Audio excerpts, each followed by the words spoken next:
And we're continuing with the third chapter of Dragons in the Waters, which is called The Word Umar.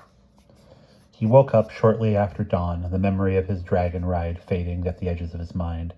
Cousin Forsyth was still snoring. It would be another hour before Jan Tenswick and Geraldo would ring for the breakfast bell. He was wide awake. For a while he tried to get back into the dream, but he could not. The dragon who had carried him aloft had vanished with daylight. The dragon had a name. The dragon had had a name. Mr. Theo had whistled, and when the dragon had come, he had called him by name. What was it? Then he remembered. Umar. That was the word they had heard from Cabin 5, and Umar meant nothing to him, although it seemed to have considerable import to whoever was talking with Cousin Forsyth. Why was something written on the back of the Bolivar portrait? Did Aunt Leonis know about it? And if she did, why hadn't she said anything? Probably because it doesn't mean anything, probably because it's unimportant, just as Cousin Forsyth said. But Polly and Charles had not thought it was unimportant. He dressed quietly, without waking Cousin Forsyth, slipped out of the cabin and went to the aft deck. The air was fresh, but no longer cold. The sky was soft with spring. Mr. Theo was out on deck ahead of him, leaning on the rail and looking at the sea. Shyly, Simon Winton stood beside him, next to the O'Keefes, who were a revelation and a joy to him. He was most drawn to Mr. Theo, who sat next to him at table, and the dream had made Mr. Theo even more of a friend. "Look, Simon," the old man said, and pointed down at the water. "Flying fish there, like little flashes of silver." Oh, beautiful," Simon exclaimed. They stood in companionable silence, watching the brilliant brief flashings until the school of fish was left behind them. Then Mr. Theo went and sat in one of the cane chairs under the canvas awning, motioning Simon to sit by him. "We are two early birds today. I wonder if there will be a mouse to catch." It's nice enough just being here with you, Mr. Theo, and I had a dream about you last night." "Was I an ogre?" "No, you whistled for your dragon, and we both went for a ride on it." The old man seemed pleased. "I have always wanted to ride a dragon. I'm sorry I didn't dream it too." Simon smiled at him. "You remind me of my Aunt Leonis, and I've been homesick for her." "It's hardly a compliment to her that I remind you of her. I'm nearly 80. "Aunt Leonis is 90. "Is she?" He sounded pleased. "And how do I remind you of her then, since I am such a young chicken in comparison?" "She likes Shakespeare too, especially King Lear and The Tempest, and she loves music. Dr. O'Keefe says that you're an organist, a famous one." "Not that famous, but I am only part of a person when I am separated from an organ. Does your Aunt Leonis play an instrument?" "She used to play the harp until we had to sell it, and sometimes in the very early morning or in the evening she still plays the flute, though she says she doesn't have the lips or the lungs for it anymore. Are you going to read all of Shakespeare while you're on the Orion?" "If I get through half a dozen plays, I'll be doing well. I too love King Lear and The Tempest, but right now I'm reading Romeo and Juliet. He is like a great organ that will and gives me much solace from being separated from mine. So your Aunt Leonis is 90, eh?" "In chronology only, 90 and not quite a month." Mr. Theo fumbled in his pocket and pulled out dark glasses which clipped on over his regular spectacles. "I once heard someone say the job of the very old is to teach the rest of us how to die, and I still feel young enough so that I'm looking for someone older than I to teach me." "Aunt Leonis does that. I'm the only person she has who hasn't died. She was with my mother when she died, and if someone has to die, it's good to be with Aunt Leonis." "Methinks she's teaching you how to live," Mr. Theo said. "But of course they're part of each other." They lapsed into silence, but it was a good silence. After that brief exchange, he felt completely comfortable with Mr. Theo. He could, he thought, tell the old man things that he couldn't tell anybody else, the way he could with Aunt Leonis. Aunt Leonis was, he supposed, teaching him about both life and death. She had taught him how to be at least a little less enraged by the thought of death in a world created by a loving God. After his mother's death, the local minister, Dr. Curds, had come to call, and had immediately alienated Simon by talking about this premature death as the will of God. Aunt Leonis looked down her long, aristocratic nose at the middle-aged man in his dark suit. I wonder how it is, Dr. Kurds, that you are so certain that you understand the will of God. Dr. Kurds looked at her with patient gentleness. You might not fight the Lord, my dear. You must not fight the Lord, my dear Miss Fair. Trust in his will, and he will send you to the Comforter. Thank you. I believe that he has already done so. I also believe that my niece's illness and death were not God's will. I doubt very much if he looks with approval on such suffering. It seems to me more likely that it has something to do with man's arrogance and error. However, being mortal and finite, I do not presume to understand God's will, so I am not certain. Dr. Kurds murmured something about it being part of God's plan. Aunt Leonis replied, It may be part of God's plan that a young woman should suffer and die, or it may be the work of the enemy. The enemy? Don't you believe in the devil, Mr. Kurds? Or Dr. Kurds? I do. Dr. Kurds murmured again. The church in these more enlightened times, the devil seems a little old-fashioned.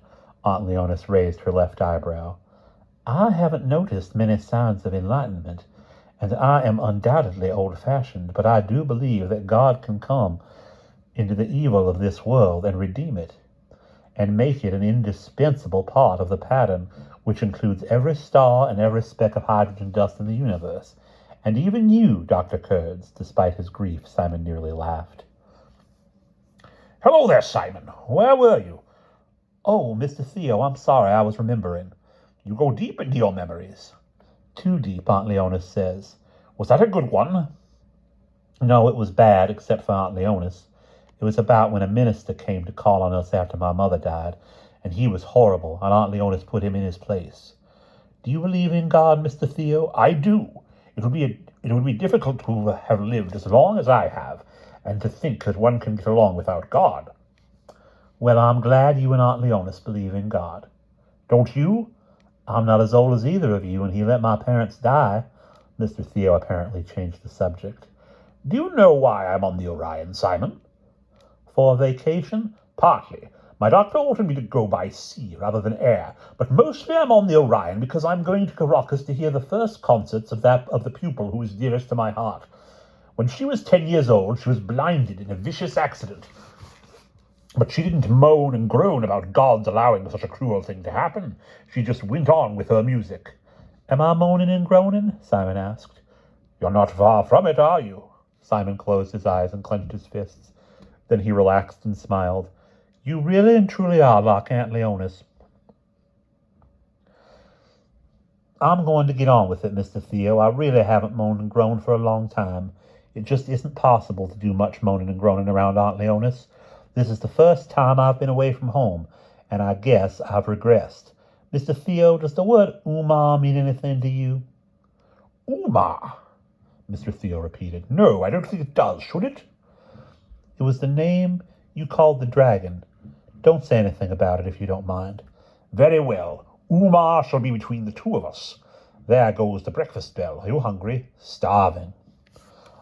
Cousin Forsyth had made it clear that in the morning after breakfast he wished to have the cabin to himself while he shaved. So Simon wandered out to the promenade deck. The wind was brisk, but the sun was warm. Dr. Eisenstein was settling herself in a deck chair with a plaid steamer rug and a wrap around her legs, and a straw basket with a plaid steamer rug to wrap around her legs, and a straw basket stuffed with academic-looking magazines and several spiral notebooks. Simon took the ring toss and moved to the far end of the deck. But after he had tossed several rings, missing the post with most of them, he realized that she was looking at him. She smiled at him welcomingly, and he crossed the deck to her and bowed politely. It must be very dull for you young ones. Traveling with us old folk. Oh, no, ma'am, not in the least dull. We're having a lovely time. Self-sufficient, eh? Don't need to be amused? What about television? We don't have one, Aunt Leonis and I. Most unusual for your generation. What are your interests? Well, ma'am, I'd like to hear about the Indians you're going to visit. Dr. Eisenstein's eyes gleamed. The Quistanos? Yes, ma'am. They are of particular interest to the anthropologist because they are one of the very few tribes to remain virtually unchanged in numbers and culture. You see, usually when a country is taken over by a higher civilization, the native strains diminish radically in number or change from their old ways. Most of the other Indian tribes in this section of South America have either dwindled in number while their culture has deteriorated, or, on the other hand, have adopted to the ways of the invaders. Los Dragones Peninsula was one of the first places in the South American continent to be visited by Spanish explorers in the 16th century, but neither the land, which is thick jungle, nor the comparatively small number of Indians invited conquest, and they were not welcoming, according to Dr. Wordsworth's old Guajiro Indian nurse. The legend that the Quistanos are waiting for a young white savior from across the sea evidently postdates the 16th century, possibly even the 17th. I'm not boring you. No, ma'am, but Aunt Leonis made lecturing more fun. I'm not used to talking to young children. I'm not that young, ma'am. I'm 13. 13, eh? I'll try not to be too dry, but I find it fascinating that long after the Spaniards came, long after the Quistanos knew white men and what white men did to the Aztecs, they should acquire a legend about a young white man who will come to them from far away. Yes, ma'am, that's quite interesting. The source of the legend is one of the things I hope to discover when I go to the Quistano settlement, though I may need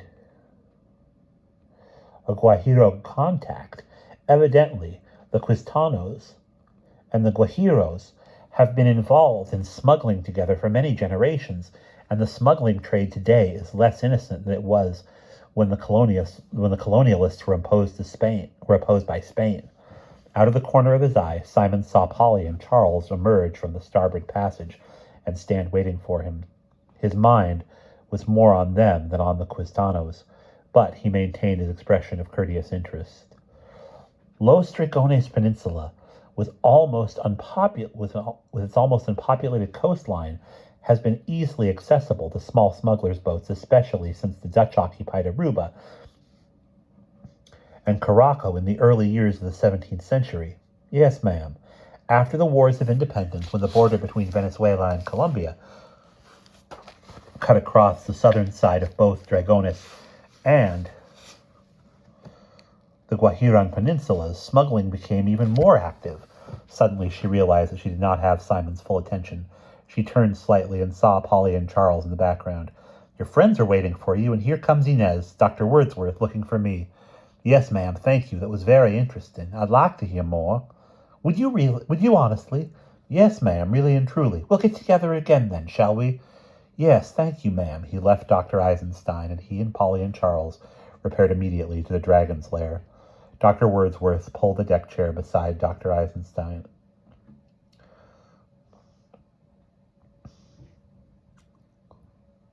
I see you found your proper level. That's a highly intelligent boy, because he was listening to you ride your hobby horse. Dr. Eisenstein raised her eyebrows. You're in a fine mood this morning. That blasted fair. I dreamed about Fernando last night. I haven't dreamed about Fernando for years. Try to forget him, Dr. Eisenstein urged. Anybody who'd let you take the rap for his smuggling activities isn't worth dreaming about. Not only his smuggling, Dr. Wordsworth's voice shook with irritability. Mine too. You don't seem to understand that smuggling is naturally a part of my background, as juggling income tax is with some of our reputable colleagues. My father was a highly successful dealer in jewels, and so was his father before him, and a good part of their business involved smuggling. She looked at a chip in one of her nails. Poor Ruth, have I shocked you? Dr. Eisenstein spoke with sympathy. It must have been horrid for you when you found out. I didn't find out, as you so kindly put it. I always knew. Our family, like many early colonials, was forced by the Spanish throne into smuggling as a way of life long before I was born. The tenseness in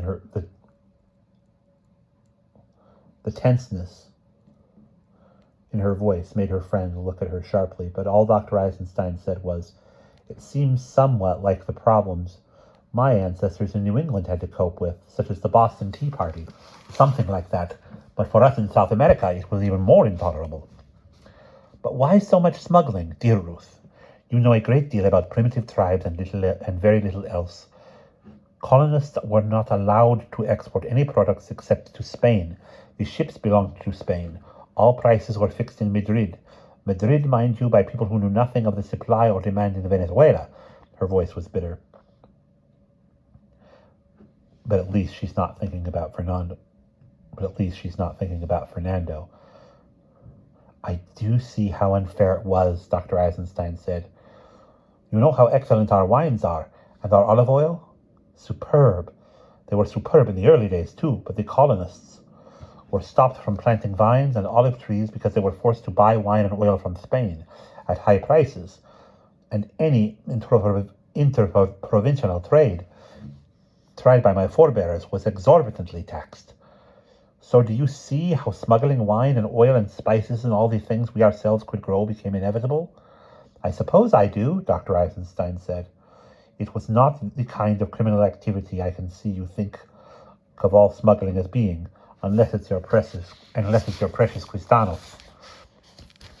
No. We never went in for blackmail or extortion. We were not like Fernando, who blackmailed all as he breathed, and he was willing to sell anything to anyone: jewels, oil well parts, wine, drugs, women. He almost sold me, but I preferred jail. Oh, Inez! Dr. Eisenstein leaned forward in her deck chair and clasped her small hands about her knees. Don't keep it yourself this way. I want a drink, Dr. Wordsworth said. This early? Coffee. All right, Dr. Eisenstein said. I'll ring for Geraldo. How about a game of gin rummy? You're very kind, Ruth, Dr. Wordsworth said. Sometimes I wonder why you put up with my bad temper. Yes, by all means, let's play gin. It was warm and comfortable in the Dragon's Lair. The breeze had summer in it, and Simon took off his fisherman's cap and let the wind ruffle his hair. What were you and the professor talking about? Polly asked curiously. She was telling me about the Quistano Indians. She's a very nice person. She doesn't know much about children, but once I'd persuaded her I was 13 and not 3, she treated me like a human being. Look at that sort of olive mist of mountains on the horizon. Polly leaned out to sea and pointed. That's Haiti. Geraldo, the Herald Angel, says. We're still technically in the Windward Passage, but once we get to Haiti, we'll be in the Caribbean. I'm sort of sorry we aren't stopping in Haiti. How about being Norsemen today for a change? Simon, Charles suggested. There is a theory that they actually got to South America. They got almost everywhere, Simon said. May I be Leif Erikson? They moved only half-heartedly into their game of make-believe, and Charles broke out to say, Simon, I went to Faro last night. Simon raised his left eyebrow in a commendable imitation of Aunt Leonis. In a dream? Polly asked with interest. Was it a regular dream or a special dream? A special dream. Simon asked, What's a special dream? Charles leaned on the rail and gazed down at the churning marble water. It's hard to describe. It's much more vivid than a regular dream because it's much more vivid than real life. I mean, when I go to a place in a special dream, I see it much more clearly. I'm much more aware than I am most of the time in everyday life. Do you have special dreams? Simon asked Polly. No, Charles is the only one. The rest of us just dream common garden variety dreams. Me too, except that last night I dreamed that Dr. Eisenstein and I were trying to save the portrait from a horrible dragon, and then Mr. Theo whistled and the dragon turned out to be friendly, like the one at Faro, and Mr. Theo and I rode him up into the sky, and Mr. Theo called him Umar. Charles, please tell me your dream about Faro. It was just the way you described it. In the dream it was very early morning, barely dawn, and Aunt Leonis was in the kitchen to make tea in a dented copper kettle. Did I tell you about the kettle? Simon demanded. I'm not sure. Maybe. Do you remember? No. Anyway, I'm sure you didn't describe everything in the kitchen, and I could tell you where each cup and saucer is, each pot and pan, and the way Aunt Leonis was dressed, in an old-fashioned long cotton dress, white with little blue flowers. Does she have a dress like that? Yes, Simon nodded uncomfortably. You see, Simon, when we were on the wharf in Savannah waiting to board the Orion, Polly and I saw Aunt Leonis, remember? Yes. And what we see gets recorded in our memory, and most of the time we draw on our memory only in bits and pieces. But when I have a special dream, it's all more complete than I could possibly remember. She didn't have on the blue and white dress that day. Charles sighed. I know. Well, I saw Aunt Leonis going out to the kitchen. You were still asleep, and she said good morning to the kettle, as though it were an old friend, and she talked to it while she filled it with water and put it on the heat, and she talked to the fire while she built it in the stove, paper and wood, and then a couple of chunks of coal. Yes, Simon corroborated. Then while the water was heating, she went outdoors and spoke to an old tin watering can in the same way, and filled it from an old hose, and then she watered her plants, her camellias and gardenias. Only she didn't call them gardenias. Cape Jessamine, Simon supplied. That's right, and then, Charles continued to look down at the water and away from Simon, then she talked to your mother. You mean in the dream? It was before my mother died. No, your mother was dead, but Aunt Leonis was talking to her. Simon did not speak for a long moment. Then he said, yes, I know, she does that. I wish I could. Aunt Leonis says she's so old she's already partly on the other side, and that's why she can talk to things like the kettle and to people who aren't here anymore. People even longer dead than my mother. She sometimes talks to Ninny Ann. Not to Quentin? I think only Ninny Ann because they're somehow specially close. She doesn't speak about it often, even to me, because she says she knows it makes me uncomfortable. And she's afraid if anybody else hears about it, they'll think she's gone dotty from old age. And she says maybe she has. Do you think she has? Polly asked. She's the most sane person I've ever met. Charles turned from his contemplation of the sea. Does it make you uncomfortable, my having dreamed about her that way? Yes, but I'm getting used to being uncomfortable. He tried to laugh. Do you mind? No, I don't understand it, but I don't mind, and I want you to come to Faro in real life. It couldn't be any more real, but I want to come. When we get back from Venezuela, maybe your parents will bring y'all to visit us. Of course they will, Polly said. Wild horses couldn't keep us away. We belong together, Simon, you and I. Almost drowned together, and now Charles has been to Faro, and that makes us family. I'm glad, Simon said. It's very nice to have a family. And we'll pause there.